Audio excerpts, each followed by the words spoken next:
अभी आपने देख लिया कि DSSB में वैकेंसीज पीजीटी की अनाउंस की गई हैं, लेकिन बहुत सारे नियमों में बदलाव कर दिया है। जैसे एक नियम था कि आपका यदि किसी भी बालक ने 12th में अपने ग्रेजुएशन में फर्स्ट डिवीजन से पास किया है तो वो विदाउट बीएड यानी मास्टर की डिग्री करने के बाद विदाउट बीएड भी फॉर्म भर सकता था। ये जो है नॉर्म्स पहले रहता था, बट अब इसको हटा दिया गया है। दूसरा सबसे बड़ा बदलाव उन्होंने किया है कि आयु को 36 वर्ष से घटा करके 30 वर्ष कर दिया गया है, जो सबसे बड़ा बदलाव है। और भी ऐसे कई बदलाव हैं जिनको विधिवत तरीके से हम लोग यहाँ पे समझते हैं। नमस्ते, नमस्कार, मेरा नाम अनुपम भारद्वाज है और आप देख रहे हैं मेरा ही चैनल SST बाय अनुपम सर। वीडियो जानकारी अच्छी लगेगी तो आप चैनल को सब्सक्राइब भी कर लीजिएगा। और जो विद्यार्थी पीजीटी ज्योग्राफी की तैयारी कर रहे हैं, जिसकी 22 पोस्ट हैं, उसकी सारी क्लासेस बिल्कुल फ्री में बिना किसी पेड कोर्स लिए आपको मेरे इस चैनल पे मिल जाएंगी। पूरी बात को समझते हैं। आज 31 तारीख को नोटिफिकेशन जरूर निकला है, लेकिन इसकी सूचना कल ही बन के तैयार हो गई थी 30/12 को। और ये जो फॉर्म आपके भरे जाएंगे, ये फॉर्म भरना स्टार्ट हो जाएंगे 16 जनवरी से आपके फॉर्म भरना स्टार्ट हो जाएंगे, ध्यान रखना। और अंत में जाएंगे 14 फरवरी तक आपके फॉर्म भरे जाएंगे, यानी मोटा मोटी अगर देखेंगे तो पूरा 1 महीने का समय आपके लिए फॉर्म भरने का। लेकिन आप 1 महीने का इंतजार मत देखिएगा, 16 तारीख को ही जब फॉर्म शुरू हो जाए तो 16-17 में भर दीजिएगा। और तैयारी के लिए भी 16 तारीख के फॉर्म भरने का इंतजार नहीं करना है, आज से ही, अभी से यानी कल से ही अपनी तैयारी को शुरू कर दीजिएगा। राइट। पोस्ट ग्रेजुएट टीचर यानी पीजीटी की वैकेंसी है, जिनको आप प्रवक्ता कहते हैं, जिनको जो भी इंटर कॉलेज में टीचर जो पढ़ाते हैं उसके लिए है। सबसे ज्यादा जो वैकेंसी है वो है पीजीटी में हिंदी के अंतर्गत। हिंदी में मेल वर्जन में 70 वैकेंसी हैं, फीमेल वर्जन में अगर देखेंगे तो 21 वैकेंसी हो जाएंगी। टोटल अगर देखेंगे तो हमारी 70, 80, 90, 91 हो जाएंगी। दिल्ली में 2 तरीके से DSSB के अंतर्गत वैकेंसी निकलती हैं। एक तो आपको पता है DOEA के द्वारा, जो हमारा डायरेक्टोरेट ऑफ एजुकेशन है, दूसरा NDMC के द्वारा निकलती हैं। तो NDMC के द्वारा नो रिक्यूजेशन रिसीव्ड टिल डेट, यानी जो DSSB को कोई इसका रिक्यूजेशन नहीं रिसीव हुआ था, तो अभी तक ये जो वैकेंसी है वो DOE के द्वारा है। इसका मतलब जो संख्या है उस संख्या में परिवर्तन हो सकता है। आगे इसमें हम पढ़ेंगे भी कि डेट में जो सब्जेक्ट की जो है कि इतने पद हैं टोटली, इनमें भी बदलाव हो सकता है कि यदि आगे NDMC के द्वारा रिक्यूजेशन अगर उनको रिसीव होता है तो वापस से अपने इस नोटिफिकेशन को रिवाइज भी कर सकते हैं, ऐसा नोटिफिकेशन में भी लिखा हुआ है। तो अगर देखेंगे तो पोस्ट कोड 824/24 है, ध्यान रखना। पीजीटी हिंदी का है, ध्यान रखना। पीजीटी मैथ्स का भी है, ध्यान रखना भैया। टोटल 21 और 10 हैं DOE के द्वारा, NDMC के द्वारा इसमें भी कोई रिक्यूजेशन रिसीव नहीं हुआ है। पीजीटी फिजिक्स में मेल के अंतर्गत 3 है, फीमेल के अंतर्गत 2 हैं। बहुत कम है, लेकिन बहुत कम भी खाली रह जाती है, इसके बारे में आपको पता है। और पीजीटी केमिस्ट्री के अंतर्गत 7 हैं मेल फीमेल को मिलाते हुए। बायोलॉजी के अंतर्गत 13 हैं मेल फीमेल को मिलाते हुए। और अगर हम बात करेंगे यहाँ पे इकोनॉमिक्स के अंतर्गत जबरदस्त है, इकोनॉमिक्स में देखोगे तो 60 और 22 हैं, यानी 60, 70, 80 और 2 82 दूसरे नंबर पर है। कॉमर्स के अंतर्गत देखोगे तो 32 और 5 37 हो जाएंगी। पीजीटी के अंतर्गत देखोगे, इसमें पीजीटी हिस्ट्री के अंतर्गत 50 और ये जो है 61 के आसपास है, ध्यान रखना। कॉमर्स में भी अच्छी खासी वैकेंसी है। कॉमर्स में पीजीटी कॉमर्स में मेल के अंतर्गत 32 पोस्ट है, ध्यान रखना। पीजीटी कॉमर्स में फीमेल के अंतर्गत 5 पोस्ट हैं, ध्यान रखना। और ये 32 पोस्ट भी ठीक ठाक मानी जाती हैं। इसमें भी अलग अलग कैटेगरी वाइज हैं, बट अगर कोई जैसे अलग अलग रिजर्वेशन भी है, एक्स सर्विसमैन है तो उसके लिए ज़्यादा अच्छा और रिजर्वेशन होता है। फीमेल के लिए अलग है, SC के लिए अलग है, OST के लिए अलग है, OBC के लिए अलग है। डिटेल में आगे चल करके इसको बात करेंगे, ठीक है। तो ये बात यहाँ पर हो जाएगी। मेरा जो सब्जेक्ट है वो है ज्योग्राफी यानी भूगोल। ज्योग्राफी के अंतर्गत अगर मैं आपको बात करूंगा, पीजीटी ज्योग्राफी मेल के अंतर्गत 21 पोस्ट हैं। पीजीटी ज्योग्राफी फीमेल के अंतर्गत 1 पोस्ट है DOE के द्वारा, ध्यान रखना। यहाँ पर पीजीटी ज्योग्राफी में अगर हम बात करेंगे यहाँ पे, तो इसमें नो रिक्यूजेशन रिसीव्ड टिल डेट, यहाँ पे कोई भी इसका डेटा अभी तक इन वाले सेगमेंट में रिसीव नहीं हुआ है यहाँ पे। यानी अगर मैं इसको जो कैटेगरी वाइज है यहाँ पे अगर देखेंगे, इसको ऊपर कैटेगरी वाइज लिखा था ना, यहाँ UR OBC SC ST EWS यानी है ना, तो इसमें ध्यान रखना 8वां वेतन के हिसाब से इसमें सैलरी आपको मिलेगी। इस तरीके से टोटल अगर हम आगे बढ़ते जाएंगे तो ये आपकी वैकेंसीज हैं। पीजीटी यहाँ पे पॉलिटिकल साइंस के अंतर्गत है, मेल फीमेल में। सोशोलॉजी में है, ध्यान रखना। ग्रांड टोटल अगर देखेंगे तो 432 पोस्ट पे DSSB के अंतर्गत वैकेंसी आपको प्राप्त हुई है, ठीक है। तो 432 के अंतर्गत हैं। तो अब इसकी और बाकी की चीजों को यहाँ पे समझते हैं। जैसे अब कौन से विषय के लिए क्या क्या योग्यता चाहिए, ज्यादातर सब में सेम होता है। आप जो इस वीडियो को देख रहे हैं बाकी के अदर सब्जेक्ट के विद्यार्थी, तो वो अपने सब्जेक्ट के हिसाब से इस नोटिफिकेशन को पढ़ लीजिएगा। इस पूरे नोटिफिकेशन को मैं अपने Telegram channel SST by Anupam sir पे अपलोड कर दूंगा। फिलहाल मैं अपने विषय ज्योग्राफी के विषय के माध्यम से आपको मैं चीजों को समझाता हूँ, राइट। देखो, अगर मैं आपको ज्योग्राफी के विषय से समझाऊं तो पोस्ट ग्रेजुएट टीचर ज्योग्राफी में 832/24 इसका पोस्ट कोड है, याद रखिएगा। टोटल जो वैकेंसीज हैं 22 हैं। जनरल के लिए 14, ओबीसी के लिए 1, SC के लिए 2, ST के लिए 2, EWS के लिए 2 और टोटल 21 हो जाएंगे। ये मेल वर्जन वाले की बात की जा रही है, ठीक है। अच्छा, इसमें क्या कहा जा रहा है, एजुकेशनल क्वालिफिकेशन में जो इसेंशियल है, इसेंशियल मतलब जो जरूरी है, ध्यान रखना। पहली है master degree in geography from a recognised university with at least 50% marks, यानी 50% अंक आपके होने चाहिए, उसमें होना चाहिए, है ना। तो पहली बात तो ये हो जाएगी, 50% अंक होने आपके होने चाहिए। पहली बात तो ये समझिए। दूसरा ध्यान रखना, बैचलर ऑफ एजुकेशन बीएड आपका होना चाहिए किसी भी यूनिवर्सिटी से, या फिर अगर आपने जो बीए बीएड जो होता है वाला और आपने बीएससी बीएड वो वाला है, प्लस आपने 3 ईयर इंटीग्रेटेड बीएड और एमएड वाला कोर्स किया है, तो आप इसको फॉर्म को भर सकते हो। यहाँ पे नियम नंबर 1 में बदलाव है जो हर में होता है। आप पीजीटी कॉमर्स भर रहे हो, ज्योग्राफी भर रहे हो, हिस्ट्री भर रहे हो, हिंदी इंग्लिश जो भी भर रहे हो, यहाँ पे पहले एक नियम होता था पिछली वाली भर्तियों में, अगर आप देखेंगे कि पीजी में फर्स्ट है तो विदाउट बीएड भर सकते हैं। यानी अगर आपने 12th में ग्रेजुएशन में फर्स्ट डिवीजन से अगर आपने पास किया है, फर्स्ट डिवीजन है, तो आप क्या कर सकते हो, उसमें बिना बीएड के फॉर्म भर सकते हो, राइट। तो ये है कहानी, समझना है ना। इस बार उसको चेंज कर दिया, ठीक है। तो अगर कोई भी बालक भरना चाह रहा है तो सबसे पहले तो मास्टर डिग्री होनी चाहिए और बीएड होनी चाहिए, ये योग्यता हो जाएगी। दूसरी योग्यता क्या है, 8वां वेतन के हिसाब से लगभग देखोगे तो अनुमानतः 47,600 मूल वेतन जरूर है। वेतन भत्ते HRA RA वगैरह लगा करके ये सैलरी 90-95 हजार के आसपास तक पहुंचती है। जब तक आपकी ज्वाइनिंग होगी तब तक और बढ़ जाएगा। 1 लाख रुपए के आसपास आपकी वेतन यहाँ पे हो जाता है। यहाँ पे जो कह रहा है एज लिमिट जो कह रहा है वो कह रहा है नॉट एक्सीडिंग 30 ईयर्स। ये थोड़ा सा सबसे बड़ा दिक्कत है कि 30 साल से ज्यादा आपकी आयु नहीं होनी चाहिए। ये थोड़ा सा गड़बड़ है भाई। एक नॉर्मल, मैं जैसे अपने बारे में बताऊं, मैंने जब किया तो मैं लगभग 21 साल के आसपास तक मैं जब आया तब मैंने अपना ग्रेजुएशन वगैरह कंप्लीट किया, ध्यान रखना भैया। 2 साल का फिर मैंने बीएड किया, है ना। तो 23 साल फिर मेरी एज होगी। फिर मैंने अपना और मास्टर की डिग्री जब मैंने की, मैंने तो 1 साल बीच में छोड़ दिया था, पढ़ाना शुरू कर दिया था। फिर उसके बाद मैंने मास्टर की डिग्री ली, तो 3 साल हो गए, लगभग 26 साल के आसपास तो मैं मास्टर की डिग्री किया। फिर तब से देखा, मान लेते हैं फॉर एग्जांपल एक बार वैकेंसी आई, एक बार वैकेंसी में ही, और मेरी तो 30 साल की एज भी कंप्लीट हो गई। तो इसका मतलब ये व्यवस्था ठीक नहीं है। DSSB को इसमें परिवर्तन करना चाहिए। मिनिमम इसकी आयु जो 36 साल पहले रखी गई थी वो वापस से 36 साल होनी चाहिए। आप लोग भी इसको लेकर के और बात करिएगा। हम भी इसको लेकर के खुद इसको लेकर के और DSSB को पत्र में खुद मेरे जो भी सीनियर टीचर्स हैं उनके साथ मिलकर के इसको काफी डिटेल में डिस्कशन हम लोग करेंगे। ये नियम ठीक बदलाव नहीं है इसमें, ठीक है।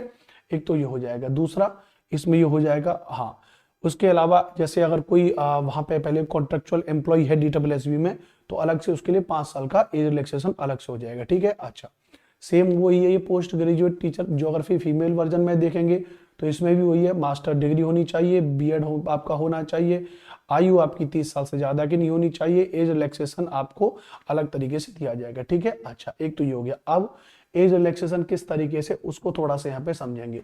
हाँ, पहले तो ये, अच्छा, पहले एग्जामिनेशन की स्कीम को समझ लेते हैं कि आपका पेपर किस तरीके से होगा, पहले इसको समझ लेंगे, है ना। यानी अब तक आपने यहाँ पे क्या समझा, अब तक आपने समझा कि DSSB में वैकेंसी निकली है। 16 जनवरी से फॉर्म भरना स्टार्ट हो रहे हैं। 14 फरवरी आपके लिए आखिरी तिथि हो जाएगी। अलग अलग विषय के अंतर्गत वैकेंसीज निकली हैं, अपने अपने विषय के हिसाब से आप देख सकते हो। और योग्यता क्या होनी चाहिए, मास्टर डिग्री होनी चाहिए, बीएड आपका होना चाहिए, ये दोनों दे रखी है। आयु आपकी 30 साल से अधिक नहीं होनी चाहिए। पेपर में ध्यान रखना 300 नंबर का आपका पेपर होता है। 3 घंटे का टाइम आपको दिया जाता है। 2 सेक्शन में होता है। पहला एक होता है जिसको हम लोग कॉमन पेपर कह देते हैं, जिसमें 5 सब्जेक्ट आते हैं, 100 नंबर का होता है। 5 सब्जेक्ट में पहला subject mental ability and reasoning, यानी 20 नंबर की आपकी रीजनिंग होगी। हर एक पार्ट 20 नंबर का होगा। 20 नंबर की reasoning, general awareness, GK, current affairs, उसको मिलाकर के 20 number, English language and comprehension 20 number, Hindi language and comprehension 20 number, numerical aptitude and data interpretation 20 number आपका हो जाएगा, जो गणित वाला सेगमेंट है। तो 20-20 नंबर के 5 सेगमेंट, 20-500 टोटल 100 मार्क्स हो जाएंगे, और 20 नंबर एक सब्जेक्ट का हो जाएगा। 100 नंबर तो ये हो गए। पीजीटी की तैयारी कर रहे हो तो जो सेक्शन नंबर 2 होता है उसमें आपका 200 नंबर का होता है आपका सब्जेक्ट के साथ उसमें टीचिंग मेथोडोलॉजी या पेडागोजी वाला सेगमेंट भी उसमें शामिल होता है। 200 क्वेश्चन, कोई रिटन पेपर नहीं होता है, एमसीक्यू बेस्ड पेपर होता है। इस बात को आप यहाँ पे याद रख लीजिएगा। तो ये तो आपको समझ में आ गया। यहाँ पे पेपर में examination will be bilingual, Hindi and English दोनों में आपका ये पेपर होता है, ध्यान रखिएगा, ठीक है। अच्छा, एमसीक्यू बेस्ड पेपर होता है, इसको बात को भी समझिएगा। नेगेटिव मार्किंग होती है, ध्यान रखना, negative marking will be applicable and deduction of 0.25 marks will be made for each wrong multiple choice question MCQ. अगर आपने एक क्वेश्चन गलत दिया तो आपका 0.25 अंक काट लिया जाएगा। अगर आपने 4 क्वेश्चन का जवाब गलत दे दिया तो आपका 1 नंबर काट लिया जाएगा। तो ये आपकी नेगेटिव मार्किंग हो जाएगी, ध्यान रखना, ठीक। पेपर आपका कैसा होगा, सीबी यानी कंप्यूटर बेस्ड एग्जामिनेशन होगा, आपका ऑनलाइन पेपर होगा। Will be normalised if required, अगर जरूरत पड़ती है नॉर्मलाइजेशन उसमें किया जा सकता है, ध्यान रखना, ये बात यहाँ पर हो जाएगी, पहली बात तो, ठीक है। अच्छा, उसके अलावा मिनिमम जो अंक चाहिए आपको, ध्यान रखना, मिनिमम क्वालिफाइंग मार्क्स जो चाहिए जनरल ईडब्ल्यूएस वाले के लिए 40% अंक होना जरूरी है। ओबीसी जो दिल्ली वाले हैं उनको 35% है। ओबीसी दूसरे राज्य का है तो वो जनरल में काउंट होगा। एससी एसटी के लिए 30% चाहिए। Ex serviceman will be given 5% relaxation in their respective category subject to minimum of 30%। 30% के अलावा भी उनको 5% का अलग से रिलैक्सेशन दिया जाएगा। एक्स सर्विसमैन वालों के लिए तो मौज ही मौज है ना, क्योंकि अक्सर आजकल ऐसा होता है फोर्स में, एयरफोर्स में, नेवी में, है ना, थल सेना में। मेरे बहुत सारे दोस्त हैं, अपना 14-15 साल अपना नौकरी किया, छोड़ के अपना आ गए, ये नौकरी ज्वाइन कर ली, टीचर बन गए, बढ़िया, वेल एंड गुड, है ना। तो एक्स सर्विसमैन के लिए काफी बेहतर है, यहाँ पे ध्यान रखना है ना। अच्छा, एक तो ये मैटर हो जाएगा। दूसरा ध्यान रखना भैया, एक बार ये भी समझ लेते हैं कि एग्जैक्ट कितना कितना रिजर्वेशन की क्या क्या पॉलिसीज हैं, उसको थोड़ा सा आगे इसमें डेटा दे रखा है। हाँ, यहाँ पे थोड़ा सा आप एग्जैक्ट अगर समझेंगे, जैसे जो एज रिलैक्सेशन है, ध्यान रखना, तो एज रिलैक्सेशन के अंतर्गत अगर हम यहाँ पे समझते हैं तो एससी एसटी के लिए 5 साल का है, ध्यान रखना, यानी 30 साल तो जनरल वाले के लिए है। अगर कोई व्यक्ति एससी एसटी का है तो उसको 35 साल तक फॉर्म भर सकता है। ओबीसी वालों को 3 साल तक फॉर्म भर सकता है। लेकिन ध्यान रखना, ये एससी एसटी ओबीसी जो है ये दिल्ली वालों के लिए है। आउट ऑफ दिल्ली जितने भी हैं वो सब जनरल में काउंट होंगे, ध्यान रखना भैया। आप राजस्थान से, उत्तर प्रदेश, मध्य प्रदेश, कहीं से भी हो, ध्यान रखना, आप जनरल में ही काउंट होगे, ध्यान रखना। हाँ, यदि किसी को दिल्ली के अंतर्गत आरक्षण मिला हुआ है तो वो इसमें काउंट होगा।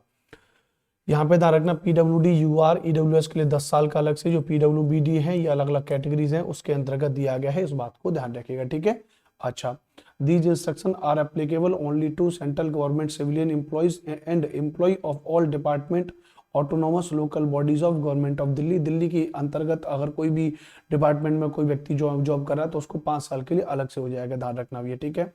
X serviceman group B non gazetted, अगर कोई एक्स सर्विसमैन है तो उसके लिए period of military service plus 3 years, 3 साल का अलग से हो जाएगा। Maximum up to the age of 55 years, ध्यान रखना, 55 साल तक। इसको अलग से एक बार और समझा दूंगा आपको, ठीक है। तो ये कहानी यहाँ पर हो जाएगी, इसको आपने यहाँ पे समझ लिया, ठीक है, ओके।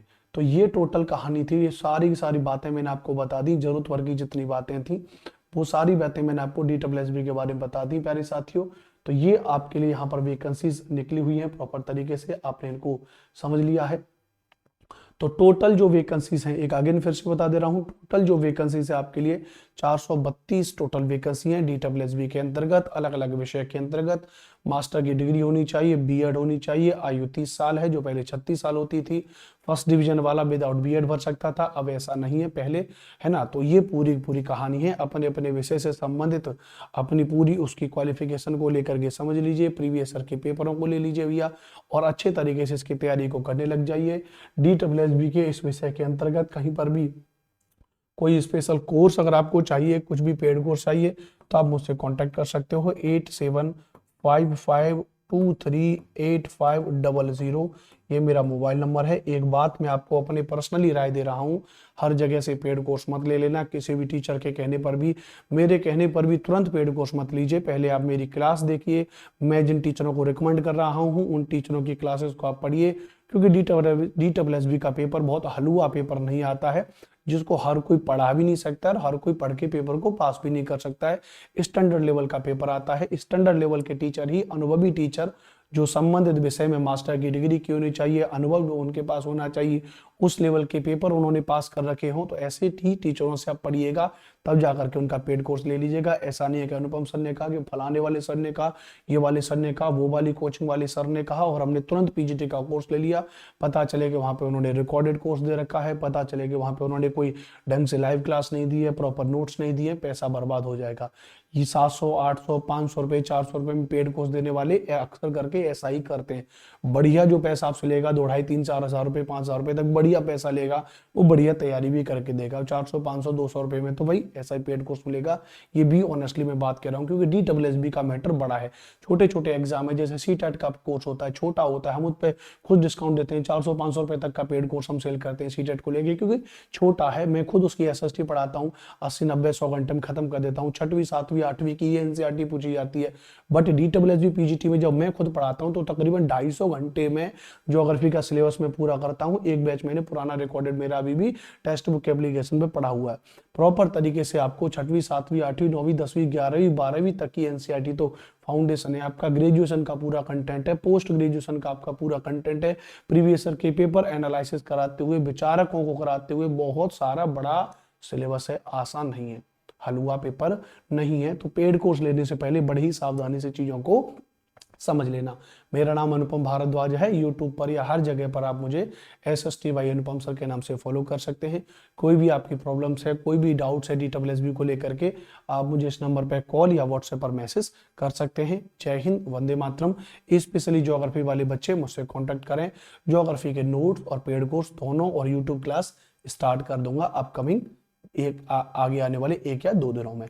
पढ़ते रहिए, मुस्कुराते रहिए। जय हिंद, वंदे मातरम। Best wishes for your bright future.